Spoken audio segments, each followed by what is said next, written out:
పూజలు వ్రతాల సమయంలో చెట్టుకు దారం చుట్టమని చెబుతూ ఉంటారు మన పెద్దవారు. ఇది అంధవిశ్వాసమా లేక ఇందులో శాస్త్రీయత ఉందా తెలుసుకుందాం నేటి మహర్షి టాక్స్ లో. వృక్షం లేదా చెట్టును దైవంగా పూజించమని చెబుతుంది మన ధర్మశాస్త్రం. అంటే ఈ చెట్టుకు కూడా దైవత్వం జీవత్వం ఉందని మన ధర్మశాస్త్రం చెబుతోంది. నీవు ప్రాణశక్తినిచ్చి మాకు జీవాన్ని నిలుపుతున్నావు, నిన్ను సంరక్షించుకోవడం మా బాధ్యత అని ఒక సంకేతంగా ఈ దారం చుట్టడం అన్నది పూజలు వ్రతాల్లో మన పెద్దవారు సూచించిన ఆధ్యాత్మిక మార్గం. చెట్టుకు దారం చుట్టడం అన్నది ప్రకృతి సంరక్షణ సంకేతం. సాధారణంగా చెట్టుకు దారం చుట్టి ఉన్నట్లయితే దానిని చెట్టును కొట్టాలని ఎవ్వరికీ అనిపించదు. ఇది మన పెద్దవారు సూచించిన నేచురల్ ప్రొటెక్షన్ ట్యాగ్. దారం ఉన్న చెట్టును పవిత్రంగా చూడడం మన సంప్రదాయం.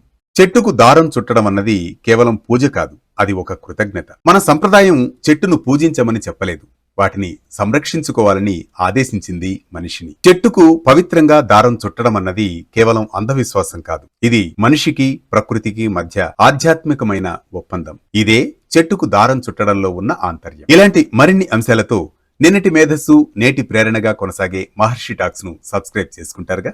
ఆచారం వెనుకున్న ఆంతర్యం కావాలా? పండుగలో ఉన్న పరమార్థం తెలుసుకోవాలా? మన సంప్రదాయం మీ మొబైల్లో వెంటనే డౌన్లోడ్ చేసుకోండి వేటి న్యూస్.